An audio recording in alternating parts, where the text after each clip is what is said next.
Here's Dick Powell as Richard Diamond, private detective.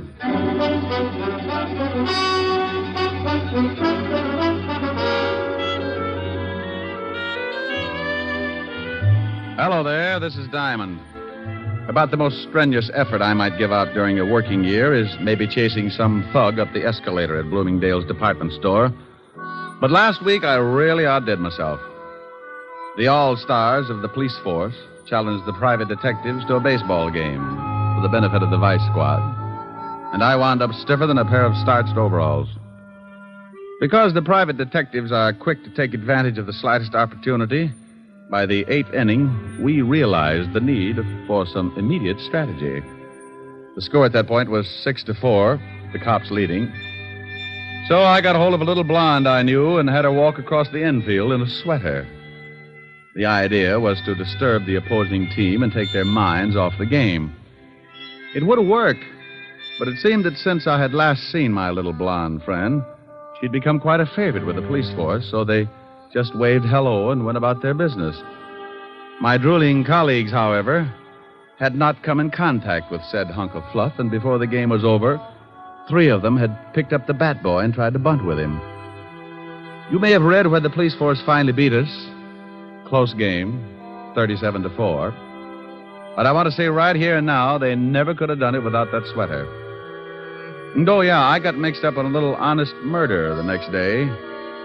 It all started in the back booth of a middle-class nightclub. A couple of people were busy trying to think up the fastest way to make a homicide billiard. Oh, that's the 3-cushion variety. Killing to frame up to the electric chair.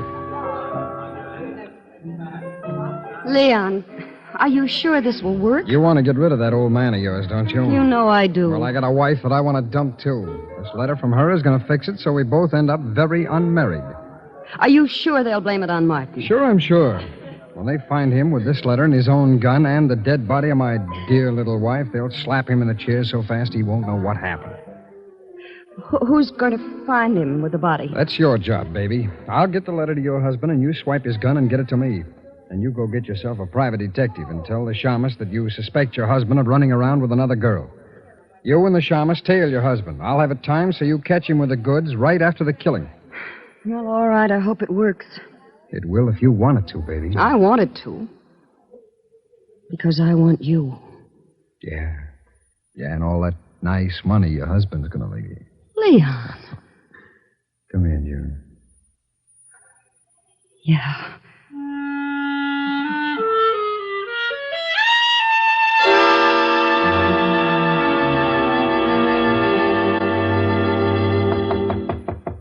Come in. Mr. Diamond? That's right. I want to hire a private detective. Well, good for you. Sit down. Thank you. What is your fee? What's the matter? Oh, stand up and sit down again. They're 52 gauge, Mr. Diamond. Like them? Oh, you'd look good if they were sweat socks. I don't think they'd go with a high heel. You've got a point. Now, what were you saying? I wanted to know what your fee is. Oh, $100 a day in expenses. Isn't that a little high? I stopped eating at the automat 6 years ago. All right, I'll give you a retainer. Oh, wait a minute now. Wait a minute. What's the job? I think my husband is running around with another woman. What do you want me to do? Hustle him off to the nut house? Oh, aren't you nice? I want you to go with me as a witness. You know, any other time I might get shy, but I'm really interested in seeing a girl who could beat your time. When do I start?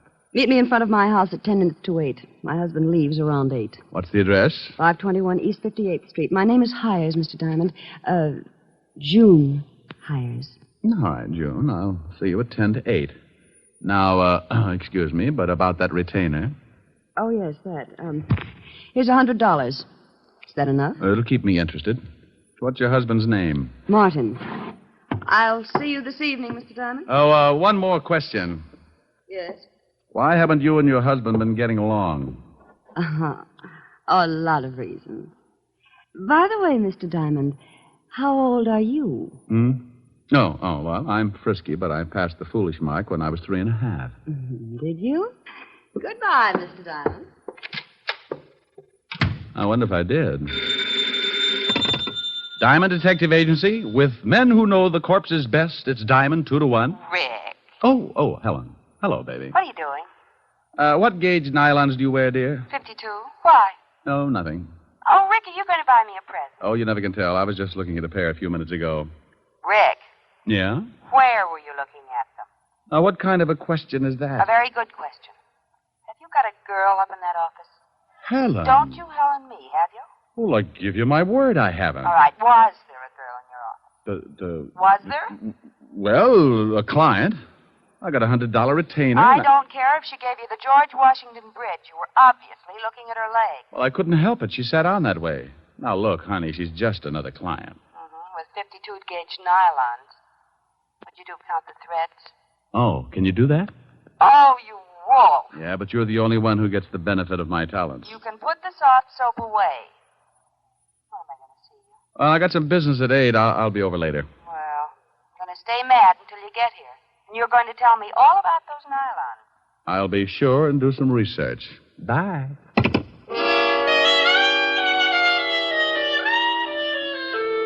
Well, there you are. You sit around and wait for a meal ticket to come in, and just because it happens to be fitted with curves, your best girl digs up the green-eyed monster. I don't know why gals get sore at a guy just because they catch him panting a little. After all, it's hot in New York. I spent the rest of the afternoon trying to hit a big horsefly with a rubber band and some paper clips, and by 6 o'clock we shook hands and called it a draw. I closed the office and went home. I got into some clean clothes and grabbed a bite to eat at the corner drugstore. At 10 minutes to 8, I was sitting in June Hyer's car, parked across the street from her front door. Mr. Diamond, how did you ever get to be a private detective? Mrs. Hyer, how did you ever get to be a housewife? You think things up in a hurry, don't you? Only when I got competition. You like competition? Yeah, up to a point. After that, I get tired of the struggle. I feel like I was back in college, sitting in a parked car with a good-looking man. Your education must have been pretty tame. I haven't moved once. Well, I really started to study after I graduated. Oh, I bet you got straight A's. Must you top everything? I play around with a lot of trouble, Mrs. Hyer, and I've got to stay one step ahead of it. Do I look like trouble? When's your husband coming out of that house? Any minute now. You didn't answer my question. I'll tell you as soon as I see your husband. Well, how will that tell you? If he's wearing a beanie with a propeller on it, I'll know you've been giving him a lot of trouble. So I've been giving him trouble. Does that mean I'll do the same for somebody else? What's the difference, a husband or a private detective? They both got their names from a guy named Adam. Oh, look. A cab pulled up to the front door. Yeah, I see it. And here comes Martin. He's getting into the cab. Well, what do you know? What's the matter? No beanie. We both sat and watched while Martin Hyer got into the cab and it pulled away. Mrs. Hyer put her car in gear, and we started the tail, keeping it a safe distance. He led us across town to a middle-class apartment house, and we stopped the car and waited up the street. He's getting out and going into that building. Come on. Oh, what for? Shouldn't we let him get up there first and then... Look, baby. Do you know who this gal is? No, of course not. Well, then come on. I want to see what door he goes in. But, won't he see us? Honey, I don't tell you how to put your lipstick on. Now, don't tell me how to make it like a bloodhound. Oh, the lobby is empty. Well, watch the elevator. Oh. It's stopping on the 4th floor. Hadn't we better go up? Look, lover. The 4th floor probably comes equipped with a lot of doors. Now, if you want to just knock on any of them, go hire yourself Humphrey Bogart. Well, then what do we do? You stand by and watch like you... make like you knew what I was doing. See, the little old elevator's coming back down. Now, you just hold it there while I look at the mailboxes. Mrs. B. Callahan. Mrs. Lillian McEdward. Mrs. Mike. Well... and Miss Sally Maxwell. Okay, now we push the button for the 4th floor and away we go. Fun? How do you know where to go? I got the name off the mailbox. But you said yourself there must be a lot of people on the 4th floor. Elementary, my dear girl. Process of elimination. We're lucky this time. Only one single girl on the 4th floor, Sally Maxwell. Come on. It's 406. What if there'd been more than one single girl? So I make some new friends. Now stop asking questions and stick close. I'd love it. Now, here it is, 406. Now hold it down. Can you hear anything? No. Yeah, somebody's moving around. Oh, Duck. What? Too late. What? June. Good evening. I represent the Great Nothing Life Insurance Company. What are you doing here, June? I might ask you the same thing. Do you mind if we come in? I'd like to interest you in our indemnity clause. Stop pushing. Get out of my way. Oh, you don't know what you're missing. You get $3 million if a python bites you in the middle of Times Square. You can't force your way in here like that. You... Oh, now you've hurt my feelings. Take your hands off me or I'll strike you again. Sure, but you need 2 more to put you out. Here, have one on me. Now, the next time you go striking people... Mr. Diamond, look. I looked past the little guy and spotted the body. She was blonde, and I didn't know why she was hanging onto the rug that way. She wasn't going anywhere. All right, you. Get out of my way. Huh? Oh, what a lovely gun. Martin, you killed that girl. No, I did not. I came in here and found her like that, but I didn't kill her. She's been shot. I know that. I found the gun by her body. You don't think I'd kill her? I was in love with her. Martin. Is that the gun that did it? Yes. I mean, no. I don't know what I mean. But you stand right there. Don't take another step. That's your gun, Martin. You shut up. I didn't kill Sally, but I know I haven't got a chance of proving it, so if you come any closer, I will most certainly shoot you. I hate to look like an idiot, but it's against the law to shoot people. Mr. Diamond, be careful. Come on, Martin. Give me the gun. You don't think I'll shoot, do you? Come on, give it to me. Just one more step. Look out, he's going to shoot. Come on, open up in there. What? Better drop it, Martin. You got company. Stay back. Stay back. This is the police. Open up or we'll break the door in. Police. Give me the gun, Martin. No. No.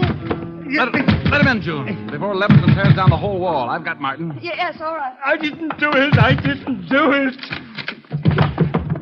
What's going on in here? Hello, Walt. Hey, Lieutenant, look. It's the gumshoe. Rick, why do you guys always have to break down doors? Why don't you try turning the knob first? Otis, didn't you see if it was unlocked? I forgot, Lieutenant. You mallet head. We got a report that someone heard a shot from this apartment. There's the body, Walt. Who's this guy? Martin Hyer. Here's his gun. He was going to use it on me. I didn't kill her. I came in and found her that way. No, shut up. Who's the girl with you, Diamond? This is Mrs. Hyer. Martin is her husband. You don't say. The old triangle, huh, Rick? I engaged Mr. Diamond to follow my husband. That's right, Walt. We caught Martin trying to sneak out on the corpse. I told you I didn't kill her. And I told you to shut up. Is this your gun? Yes, but I found it lying by the body. I knew I'd be blamed if someone found my gun, so I put it in my pocket. You search him, Rick? Haven't had time. Shake him down, Otis. Yeah, Lieutenant. I want my lawyer, and you get away from me. You open your trap just once more. Okay, butthole. Please, Mr. Diamond, I'd like to get out of here. Sure. Okay, Walt? Yeah, but I want to talk to both of you down at the station later. Here's something, Lieutenant. What is it? Letter. Are you coming, Mr. Diamond? You go on down. I'll be right with you. All right. Walt, what does the letter say? It says we can't continue this way. I've decided to break it off once and for all. It will do no good to see me, so please stay away and leave me alone. Signed, Sally. Let me see that. Yeah. Well, what about it, you? Is the dead girl named Sally? Yes. I don't know why she sent it. We're both in love. Sure. What were you going to do about your wife? I was going to tell her this evening. Then I received this note. I came right over to see Sally, but believe me, I didn't kill her. Tell me something, Martin. Is this the way you received the letter? Yes. Why? Now, you wait a minute, Rick. I'm very happy with what I've got, so don't start making like Sherlock Holmes. Oh, well, I guess you're right, Walt. He admits it's his gun, and this letter is certainly motive enough. Yeah. Otis, call for the wagon and put the cuffs on Hyer. Right, Lieutenant. Walt, why would someone send a letter after tearing off the top of it? Huh? See, the top of this letter is missing. The part that usually reads, Dear Julius or something. So what? Do me a favor, will you, Walt? Oh, what is it? Give me 3 minutes and then have Otis fire a shot from this apartment. What? Is that all you can say? Have Otis fire a shot in about 3 minutes after I leave. I will not. The police department can't go around making like it was the 4th of July. You want to solve a murder, don't you? I have solved it. What more do I need? I got a suspect, the murder weapon, and a good motive. Walt, if you just killed someone and a guy caught you at it, what would you do? Knock him off, too. Well, I caught Hyer in the act, and he didn't pull the trigger. Well, you said yourself he was going to. But he didn't, and he took too much time thinking about it.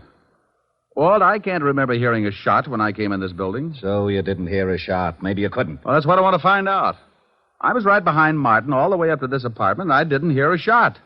Maybe you didn't kill her. That's right, I didn't. Please, I didn't kill her. You see, Walt? Oh, you always start something like this. Martin, did your girlfriend Sally have any enemies? No. At least she never told me about any. Now, where are you, brain trust? Just a little more sure of myself. First, Martin can't make up his mind about shooting me. Then he claims that the murdered girl didn't have any enemies. Does that sound like a killer trying to cover up? You've run into smart killers before. I'm surprised at you, Rick. I called the station, Lieutenant. I'm proud of you. Go on in the other room and shoot that cannon of yours off when I tell you. The what, Lieutenant? You heard me. Shoot it into a mattress, but don't muffle a shot. Okay. But not till I tell you. You might think it's fun and blow up the whole building. Thanks, Walt. What are you doing? Oh, just looking around this desk to see if I can find the top piece of this letter.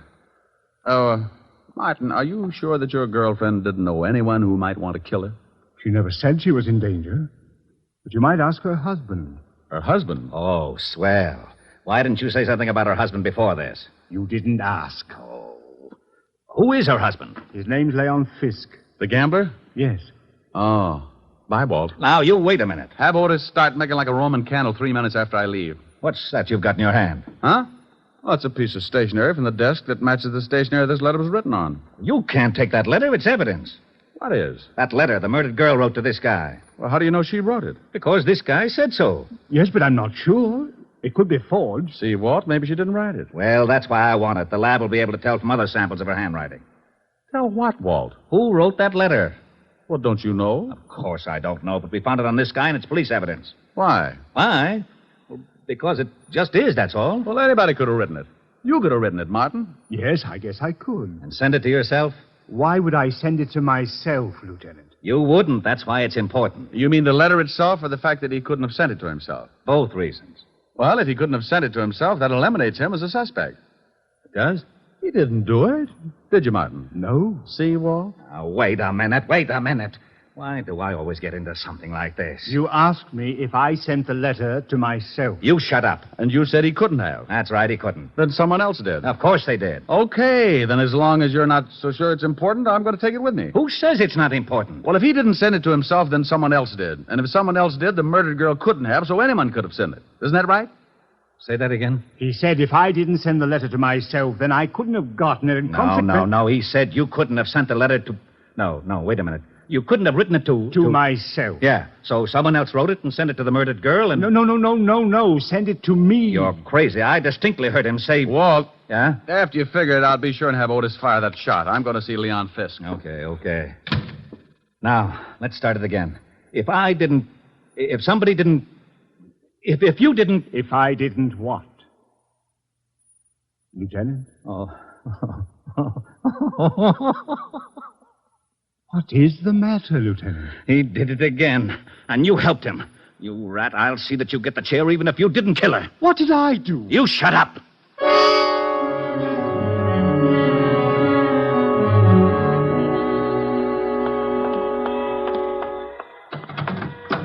Well, what took you so long? I had to get a merry-go-round started. Can I drop you somewhere? Just relax for a second. I've got to think something out. Well, I didn't ever think Martin could kill anyone. Yeah. What was that? Just a backfire. Look, drive me across town. I want to talk to a guy named Leon Fisk. Leon Fisk? Yeah, runs a nightclub with an iron claw in the back room. What's the address? 222 East 45th. I remember it because when I was on the force, I used to raid his place for exercise. Thinking of doing some gambling? That's the way it'll probably end up. Let's go. She drove me across town, and 10 minutes later, we pulled up in front of a low building with a flight of steps leading down to a basement door. A large sign over the door read Cellar Club. I got out and thanked June for the lift and watched her drive off. I went down the steps and through the door. Something I can do for you? Yeah, I'd like to see Leon Fisk. Maybe you don't want to see it. What's the name? Just tell him Diamond. Okay. You got a phone booth? Yeah, right over there. Thanks. I found the phone booth and went in. In my business, you work with hunches, and sometimes they pay off. I knew that the torn letter had to be sent to someone the dead girl was going to slough. I didn't think it was Hyer, so the next best prospect was her husband, Leon Fisk. I didn't have a thing to pin on him, but a good bluff can open a lot of doors. I took out the letter and copied the handwriting on the other piece of stationery. I wrote the name Leon at the top and then the words, "We can't continue," so they'd correspond with the first part of the original. Yeah? What was you writing? What's it to you? You don't have to get sore. I just thought maybe you was getting a tip on the horses, and I sure could use a winner. The nags have been beating me to death. Oh, no tip. Okay, the boss will see you. That door right over there. Thanks.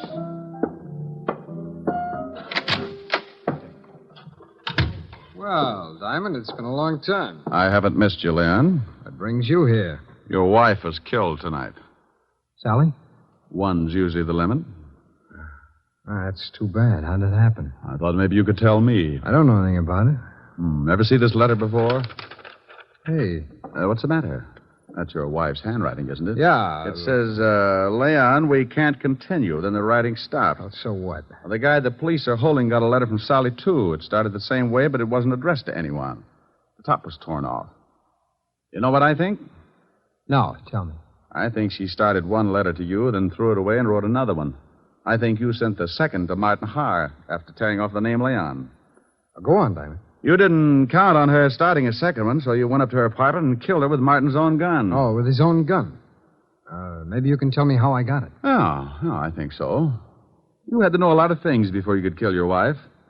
What time Martin would arrive so the time of death would be close.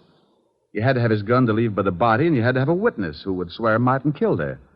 It had to be timed just right. You're talking yourself into a corner. How would I get all these things? By working with someone who was close enough to Martin. Maybe like his wife. You're crazy. Am I?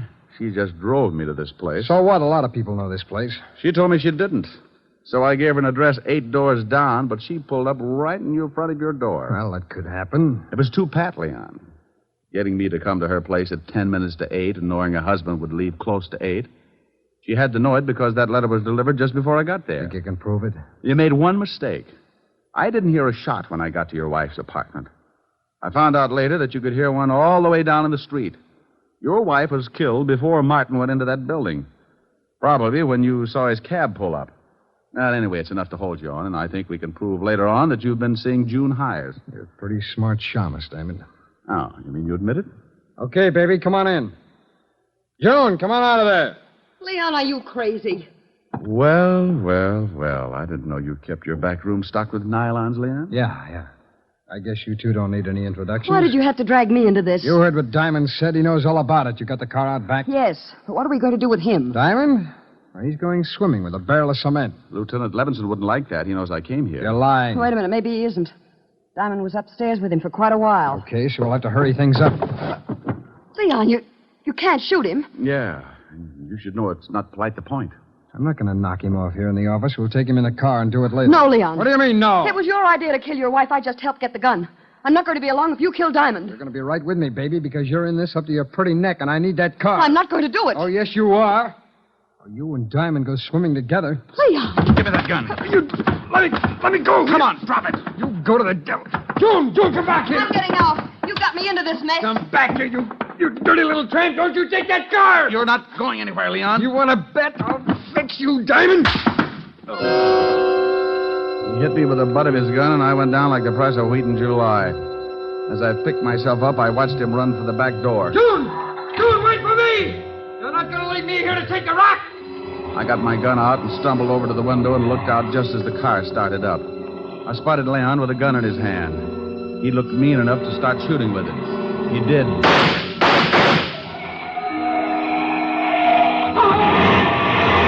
He started running up the alley then. I suppose I could have said something like, "Stop or I'll shoot," but I was too tired.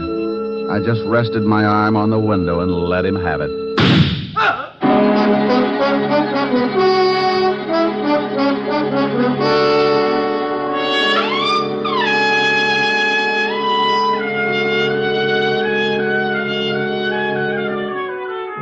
Well, Walt finally showed and cleaned things up.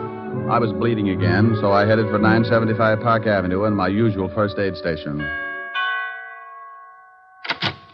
Yes? Hello, Francis. Miss Asherin? Oh, my goodness, Mr. Diamond. Come in, sir. Come in. You've been hurt again. I guess you'll have to answer the door a little quicker after this, Francis, or build a first aid station in the hall. The usual, sir? No, you can forget the plasma, Francis. I had liver for dinner. I can stand the loss. Just as you say, sir. Miss Asher is in the study. Oh, thank you. Why don't you go to bed? You look tired. Yes. Good night, sir. Boo. Oh, Rick. Yeah. Isn't it awful? Oh, what happened to your chin? Oh, I got it caught in a 38. Want me to go? I want you to go. Why? Well, I thought maybe my poor little face scared you. Oh, I like your poor little mussed-up face. Well, thanks, Sporty. How about some music? Oh, I'm too tired. Turn on the radio. All right. Now, let me look at that chin. Oh, that's soothing.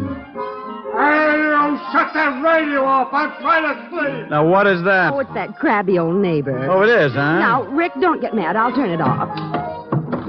You want something, Max? Yeah, some sleep. Is that too much to ask? Well, stick your head in a closet. Now look, Bud. You look. That radio wouldn't wake a 2-year-old. Well, just pretend I haven't stopped teething, wise guy. All I want is some sleep. Oh, you do, huh? Sleepy time, gal. You're turning night into day. Rick. Oh, that guy upsets me. Oh, right. He upsets you.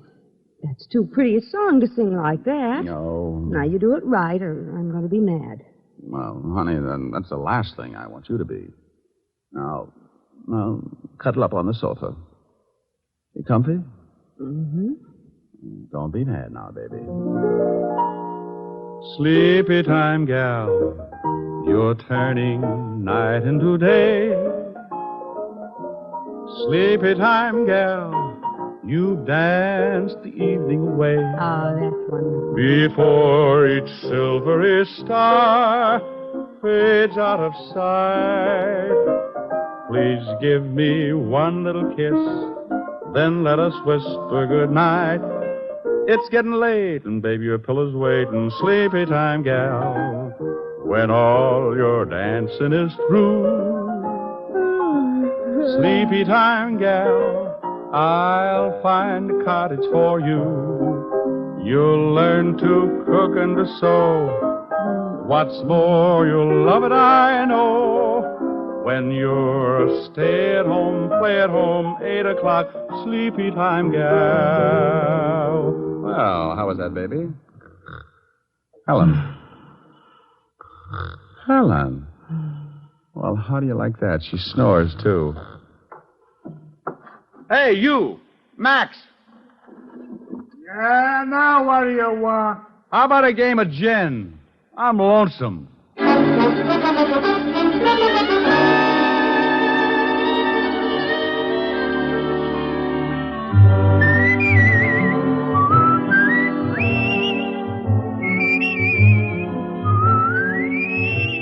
You have just heard Richard Diamond, Private Detective, starring Dick Powell. Helen was played by Virginia Gregg. Lieutenant Levinson by Ed Begley. Also in our cast were Wilms Herbert, Jay Novello, Joan Banks, and Stacey Harris. Music was under the direction of Frank Worth. Richard Diamond is written by Blake Edwards and directed by William P. Rousseau. Now, this is Eddie King inviting you to be with us again at the same time next week when we will again bring you Dick Powell as Richard Diamond, Private Detective.